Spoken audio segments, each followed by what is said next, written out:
Olá, estudante! Tudo bem com você? Eu sou o professor Vinícius, professor de Biologia da Rede Estadual de Ensino. Estou hoje, junto com o nosso amigo Hermes, o nosso intérprete de Libras. Olá, Hermes! Para a gente dar início à nossa primeira aula de Biologia, focada no Enem, do terceiro bimestre. Nesse ciclo, nós falaremos de genética. Continuando então os estudos que se você é aluno do terceiro ano da rede estadual, acompanhou comigo no segundo bimestre. Na nossa aula de hoje, vamos falar sobre a segunda lei de Mendel. Para a gente iniciar nossas aulas aqui do Enem, nossa clássica questão do Enem para iniciá-la. Vamos lá.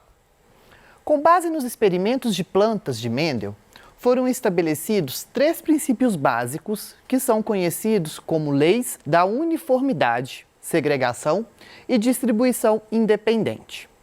A lei da distribuição independente refere-se ao fato de que os membros de pares diferentes de genes segregam-se independentemente uns dos outros para a prole. Hoje, sabe-se que isso nem sempre é verdade. Por quê? A distribuição depende do caráter de dominância ou recessividade do gene. B. Os organismos nem sempre herdam cada um dos genes de cada um dos genitores. C. As alterações cromossômicas podem levar a falhas na segregação durante a meiose. D. Os genes localizados fisicamente próximos no mesmo cromossomos tendem a ser herdados juntos, e os cromossomos que contêm 2 determinados genes pode não sofrer a disjunção na primeira fase da meiose. Bom, reparem que nesse caso, nessa questão do Enem aqui, nós vamos analisar o enunciado aí da segunda lei de Mendel. Vamos então ver o que essa segunda lei de Mendel traz para a gente? Mas antes, a gente sabe que essa questão, ela refere-se à competência número 5 da matriz de referência do Enem de Ciências da Natureza, entender métodos e procedimentos próprios das ciências naturais e aplicá-los em diferentes contextos. E nós vamos trabalhar com a habilidade 19, avaliar métodos, processos ou procedimentos das ciências naturais que contribuam para diagnosticar ou solucionar problemas de ordem social, econômica ou ambiental. E nessa aula, vamos representar por meio de esquemas a segregação independente de 2 pares de alelos, relacionar os conceitos de dominância e segregação independente e diferenciar a segunda lei da primeira lei de Mendel. Bom, vamos lá então só retomar aqui um pouquinho aí lá da primeira lei de Mendel. A gente já sabe então que na primeira lei de Mendel nós vimos o cruzamento então de uma única característica observada, que Mendel utilizou lá a questão das ervilhas, devido às suas múltiplas características que ele podem observar com as suas variações.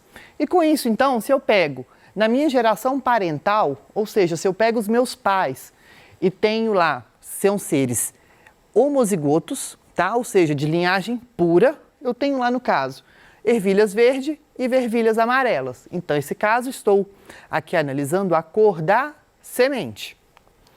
A minha geração F1, então, ela vai ser o quê? Uma geração híbrida, 100% heterozigoto, onde a característica dominante aí é que ela vai se manifestar. No caso aqui, é a ervilha amarela. Se eu cruzar, então, F1 com F1, ou seja, esses indivíduos heterozigotos, da linhagem, então, que foram obtidos através do cruzamento de linhagens puras, ou seja, tenho lá a minha ervilha amarela, que é heterozigota. Se eu cruzar com outra ervilha amarela heterozigota, eu vou ter então a minha linhagem F2. Nesse caso, a minha característica recessiva ela vai aparecer, onde eu vou ter uma proporção aí de 3 para 1. 3 ervilhas amarelas para 1 ervilha verde. E nesse caso, nós sabemos aí que dessas ervilhas amarelas, eu vou ter ervilha homozigota e heterozigota. Então, a primeira lei de Mendel, ela analisou uma característica de cada vez. Primeiro a cor, depois a textura, depois a questão da forma, da cor da flor. Na segunda lei de Mendel, nós vamos analisar 2 características ou 3 de uma única vez só. Como assim? Vamos acompanhar comigo aqui. Então, a gente sabe que a primeira lei de Mendel fala que cada caráter é determinado por um par de fatores que segregam durante a formação dos gametas. Assim, cada gameta tem apenas um fator para cada característica. Isso, então, é que a primeira lei de Mendel nos traz. Agora, vamos para a segunda lei de Mendel, que vai ser analisado aí duas ou mais características. Quando eu vou analisar duas características, eu posso falar que é um caso de dihibridismo, tá? Dihibridismo. Quando eu estou analisando lá na primeira lei de Mendel uma única característica, eu estou falando de monohibridismo, tá? Então a gente pode ter esse conceito aí, essa nova palavra no nosso vocabulário, que ela é muito importante, que vai auxiliar em algumas questões aí. Onde nós vamos, então, poder observar também várias características, que aí nós chamamos de polihibridismo, tá? E ocorre uma segregação independente. O que vai ser essa segregação independente? Essa separação desses gametas vai ocorrer de forma independente. Como assim? Vamos ver aqui então. Então, olha, reparem que para essa célula aqui eu estou analisando a característica aqui A e a característica B. Então, eu tenho aqui dois pares de alelos, Azão, Azinho, Bzão, Bzinho. E reparem que essas características vão estar em cromossomos diferentes. Então, vamos lá. Como que vai acontecer, então, a segregação desses gametas? Eu posso ter, olha, Azão, Bzão. Como estão em cromossomos diferentes, na hora da separação da meiose lá, não vai vir um vem para cá e o outro vai para lá, não é? Porque eles são cromossomos homólogos. Cromossomos homólogos vai separar, para na hora da fecundação juntar um gameta masculino com um gameta feminino. Por isso que vai ocorrer essa separação. Então eu posso ter Azão, Bzão, Azão, Bzinho, Azão, Azinho, Bzão, Azinho, Bzinho. Então, reparem que eles vão segregar de forma independente. Ou seja, o Azão, nem sempre ele vai estar com o Bzão. Ele pode vir com o Bzinho. O Bzinho, nem sempre ele vai estar com o Azão. Ele pode vir com o Azinho. Então, a gente tem essa segregação independente. Isso que Mendel traz para a gente. Mas como assim, Vinícius? Na prática, vamos ver aqui. Então, olha só. Reparem que nesse cruzamento eu vou analisar tanto a cor da semente e quanto a textura da semente. Então, eu posso ter, então, cor ou é amarela ou é verde. A textura ou ela é lisa ou ela é rugosa. E reparem que, para essas duas características, eu vou ter aí genes diferentes, tá? Então, um par de alelo vai ser responsável pela cor da semente, o outro par de alelos vai ser responsável para a textura da semente.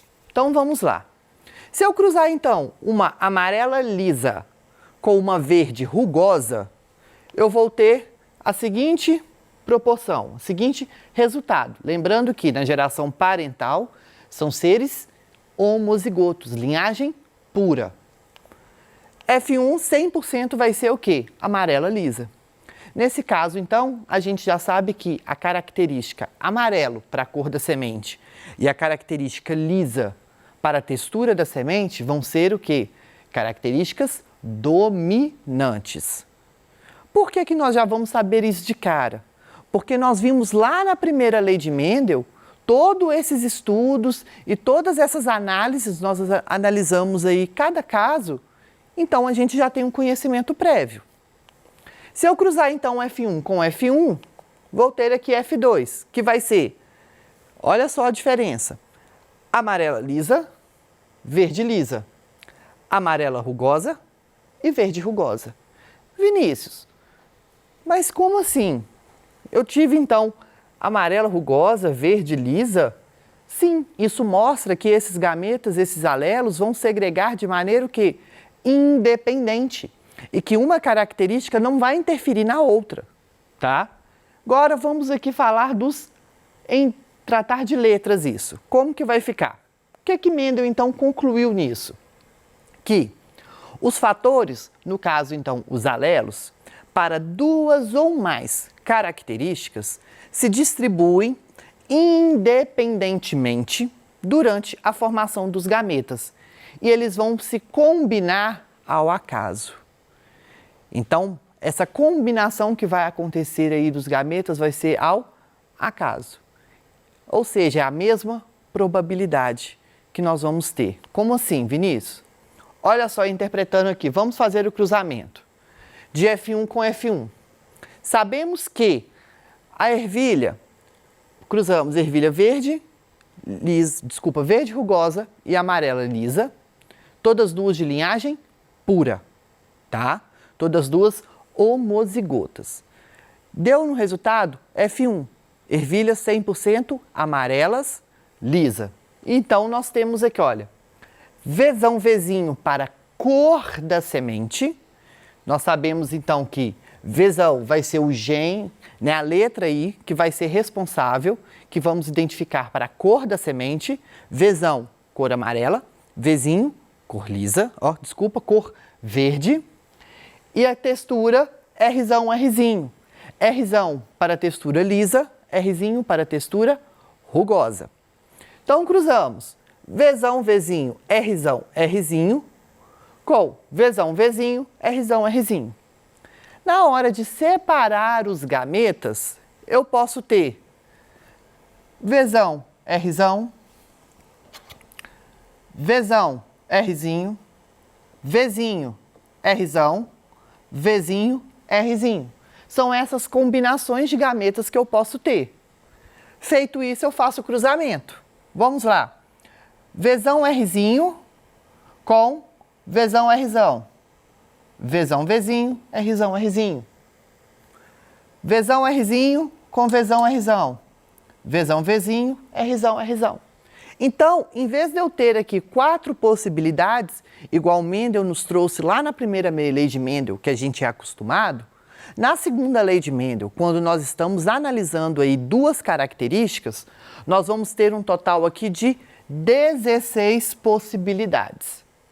E a proporção fenotípica que Mendel concluiu na sua lei, né, no seu estudo aqui, analisando 2 características simultâneas, é de uma proporção de 1, 2, 3, 4, 5, 6, 7, 8, 9, 10, 11, 12 para 4. 12 sementes, né? 12 ervilhas, então. Não, desculpa, não é 12 não, vai ter mais aí. Vamos ver aqui agora. De 9 para 3, para 3, para 1. Como assim, Vinícius? 9 sementes amarela lisa, para 3 verde lisa, para 3 amarela rugosa, para 1 verde rugosa. Então foi essa a conclusão de Mendel. Agora eu vou ensinar para vocês como que a gente vai saber essa conclusão aqui fazendo os cruzamentos. Olha que interessante. Se eu pegar aqui então aquele mesma célula lá do início da nossa aula, para a gente entender como que vai separar esses gametas, olha que interessante. Eu tenho Azão, Azinho, Bzão, Bzinho. Azão, Azinho. Vamos fazer então as probabilidades. Ou o Azão pode combinar com o Bzão, ou pode combinar com o Bzinho. O Azinho ou pode combinar com o Bzão, ou pode combinar com o Bzinho. Nesse caso aqui, então, eu tenho quantos gametas? 1, 2, 3, 4 gametas, que vai ser Azão, Bzão, Azão, Bzinho, Azinho, Bzão ou Azinho, Bzinho. Então, na hora de separar os gametas, é bem simples. E cada um vai ter o quê? 25% de chance, ou seja, a probabilidade vai ser a mesma, eles vão se combinar ao acaso, tá? E na hora da gente fazer o cruzamento? Eu sugiro para você fazer esse cruzamento separado, analisando então as características separadas e depois juntando, que fica mais fácil da sua compreensão. Como assim? Vou analisar então 2 características. A característica responsável aqui pelo alelo A e a característica responsável pelo alelo B. Como que eu vou fazer isso? Faço o cruzamento. Feito isso, é bem mais fácil, a gente já está acostumado a fazer em uma só característica. Então, ó, azão, azinho com azão, azinho, como que vai ser os meus resultados possíveis? Vai ser aqui, ó, azão, azão, azão, azinho, azão, azinho, azinho, azinho. Em uma proporção que? De 1 para 2 para 1. O outro caso, a mesma coisa. Bezão, bezão, bezão, bezinho, bezão, bezinho, bezinho, bezinho. E agora na junção, Vinícius, como que eu vou fazer isso? Reparem que a proporção é a mesma. 1 para 2 para 1. Agora, a gente vai fazer a combinação. Se eu quero ter aqui, então, azão, azão, bezão, bezão, qual que vai ser a minha proporção genotípica aí dessa característica? Olha que interessante. Azão, azão não é 1 em 4? Bezão, bezão não é 1 em 4? Eu faço aqui, ó, multiplico. 1/4 vezes 1/4 é igual a 1/16. Eu necessito, então, de que seja eventos dependentes, um depende do outro. Então, eu necessito que seja azão, azão e bezão, bezinho, bezão, bezão. Vamos pegar um outro. Azão, azinho com bezão, bezão. Como que vai ficar isso? Azão, azinho, 1 para 2 para 1. 2 heterozigotos. 2 em 4. Bezão, bezão, 1/4. 2/4 vezes 1/4, 2 vezes 1, 2. 4 vezes 4, 16. Proporção genotípica, 2/4 para o genótipo. Azão, azinho, bezão, bezão. Azão, azinho, bezão, bezinho. Vamos pegar aqui. Azão, azinho, 2/4. Bezão, bezinho, 2/4. 2/4 vezes 2/4, 4/16. Repare, então, que nós temos 16 possibilidades, aí, então, de genótipos. Então, na segunda lei de Mendel, então, como que a gente vai descobrir que o genótipo, o fenótipo? Amarela lisa. Lembra, então, amarela vai ser dominante, não vai? Se a amarela é dominante, então vai ser o quê? Pode ser vezão traço. Por que vezão traço? Porque pode ser ou vezão vezão ou vezão vezinho. E lisa, a mesma coisa, dominante. É Rzão traço, ou Rzão Rzão, ou Rzinho, Rzão Rzinho. Nesse caso, então, vai ser o quê? 3/4. 1/4 do vezão vezão, mais 2/4, então, do vezão vezinho. Rzão Rzinho e Rzão Rzão, a mesma coisa para a textura lisa. 3/4 vezes 3/4 vai dar um total de 9/16. Amarela rugosa. Vezão traço, Rzinho, Rzinho. Por que o vezão traço? Porque tanto faz, o vezão é dominante. Então vai ser 3/4 vezes 1/4. Por quê? Para ser rugosa, tem que ser Rzinho, Rzinho. Nesse caso, 1/4. 3 vezes 1, 3. 4 vezes 4, 16. Verde lisa. Verde, então, nós sabemos que é recessivo, é vezinho, vezinho. E o lisa, Rzão traço. Então, vai ser 1/4 vezes 3/4, que no caso aqui vai ser 3/16. E a verde rugosa, nós temos aqui vezinho, vezinho, Rzinho, Rzinho. 1/4 vezes 1/4, 1/16. Olha a minha proporção fenotípica aí de 9 para 3 para 3 para 1 aparecendo. Fazendo o cruzamento separado é muito mais fácil da gente juntar. Então, na nossa questão aqui, a gente pergunta, então, por que nem sempre isso vai ser verdade? Nós sabemos aqui que o quê? Que os cromogenes localizados no mesmo cromossomo, eles vão estar em linkage. Nós vamos ver isso numa próxima aula, eles vão estar ligados. A segunda lei de Mendel, ela vai estar o quê? Relacionada com cromossomos separados, com características em cromossomos distintos. A alternativa correta, então, vai ser a letra D. Os genes localizados fisicamente próximos no mesmo cromossomo tendem a ser herdados juntos. Bom, chegamos ao fim aí da nossa aula. Espero que você tenha acompanhado. Se ficou alguma dúvida, mande pra gente que eu vou responder no nosso Tira Dúvidas. Vejo você, então, na nossa próxima aula. Até mais!